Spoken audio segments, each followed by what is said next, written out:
السلام علیکم ورحمۃ اللہ وبرکاتہ۔ خیر مقدم ہے آپ کا ہمارے یوٹیوب پاکیزہ چینل پر آنے کے لیے۔ ناظرین، آج میں آپ کو بتاؤں گا کہ جہنم کتنی خوفناک اور خطرناک جگہ ہے۔ اللہ اور اس کے رسول صلی اللہ علیہ وسلم نے ہم کو دوزخ کی عذاب سے بار بار ڈرایا ہے۔ دوزخ بڑی خوفناک جگہ ہے، دوزخ بہت برا ٹھکانہ ہے۔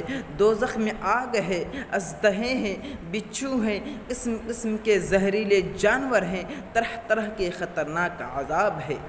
دوزخ کی آگ بالکل اندھیری رات کی طرح سیاہ ہے، اس کی لپٹ میں روشنی نہیں۔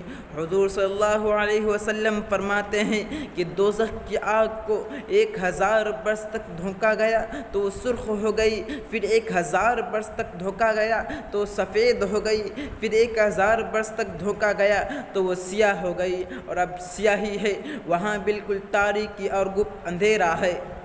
حضور صلی اللہ علیہ وسلم فرماتے ہیں کہ دوزخ کی آگ دنیا کی آگ سے 69 گنا بڑھ کر ہے۔ صحابہ کرام نے عرض کیا، اے اللہ کے رسول صلی اللہ علیہ وسلم، جلانے کے لیے تو یہی آگ کافی تھی۔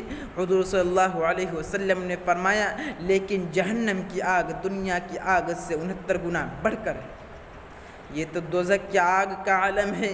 دوزخ کی گہرائی کا عالم یہ ہے کہ حضرت ابو ہریرہ روایت کرتے ہیں کہ ایک مرتبہ ہم لوگ نبی کریم صلی اللہ علیہ وسلم کی خدمت میں بیٹھے ہوئے تھے کہ ہم نے کسی چیز کے گرنے کی آواز سنی۔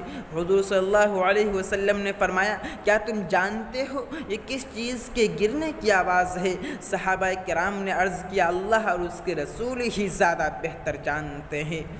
حضور صلی اللہ علیہ وسلم نے فرمایا، یہ جہنم کی تہ میں پتھر گرنے کی آواز ہے۔ اس پتھر کو اللہ تبارک و تعالی نے 70 سال پہلے جہنم کے منہ پر گرنے کے لیے چھوڑا تھا، اب یہ پتھر جہنم کی تہ میں پہنچا ہے۔ جہنمیوں کو دیکھ کر جہنم بھڑک اٹھے گی اور اس کے شعلے بلند ہونے لگیں گے۔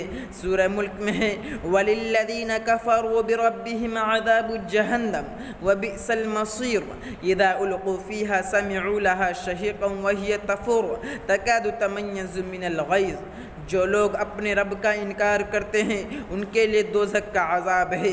جب یہ لوگ اس میں ڈالے جائیں گے تو اس سے بڑی زور کی آواز سنیں گے، وہ سوچیں گے کہ سب سے زیادہ عذاب مجھے کو ہو رہا ہے۔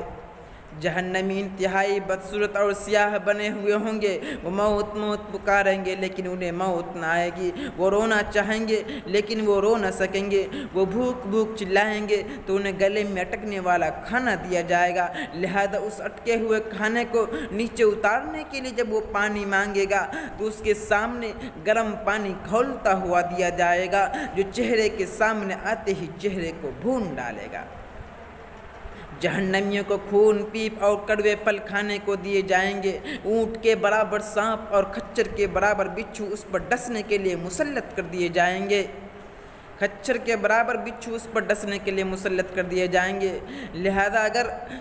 لہذا اگر جہنمیوں کو اجازت مل جائے کہ وہ دنیا اور دنیا کی ساری چیزوں کو دیکھ کر اپنے آپ کو جہنم سے بچا لے تو وہ دل و جان سے تیار ہو جائے گا، مگر وہاں یہ سب کچھ نہ ہوگا، وہاں آنے کے بعد جانے کا قانون نہیں ہے۔ میرے محترم دوستو، کہاں تک بتایا جائے کہ جہنم کتنی خوفناک اور خطرناک جگہ ہے؟ بس ہمیں آپ کو اور ہم کو سوچنا ہے اور دیکھنا ہے کہ کون لوگ ہیں جو جہنم سے نجات پا کر جنت کے ابدی انعامات کے مستحق ٹھہرتے ہیں۔ حضور صلی اللہ علیہ وسلم نے فرمایا، لا يدخل النار الا شقی، جہنم میں وہی داخل ہوتا ہے جو بدبخت ہے۔ صحابہ کرام نے عرض کیا، اے اللہ کے رسول صلی اللہ علیہ وسلم، بدبخت سے کون لوگ مراد ہے؟ تو حضور صلی اللہ علیہ وسلم نے فرمایا، من لم يعمل للہ بطاعت ولم يترک له بمعصیت، جو اللہ کی رضا کے لیے عمل نہ کرے اور جو اللہ کی خوشنودی کے لیے اپنے گناہوں کو ترک نہ کرے، میرے محترم دوستو، ہمیں یہیں سے معلوم ہو گیا کہ جو اللہ کی رضا کے لیے اس کی خوشنودی کے لیے عمل نہ کرے، اور جو اللہ کی رضا کے لیے اپنے گناہوں کو ترک نہ کرے، اس کا ٹھکانہ جہنم ہے۔ بس اللہ تعالیٰ سے دعا کیجئے کہ اللہ تعالیٰ ہم لوگوں کو جہنم جیسی خطرناک جگہ سے حفاظت فرمائے۔ عمل سے زندگی بنتی ہے جنت بھی جہنم بھی، عمل سے زندگی بنتی ہے جنت بھی جہنم بھی، یہ خاکی اپنی فطرت میں نہ نوری ہے نہ ناری۔ ناظرین، اگر یہ بات آپ کو اچھی لگے تو آپ صدقہ جاریہ سمجھ کر اسے آگے شیئر کریں۔ السلام علیکم۔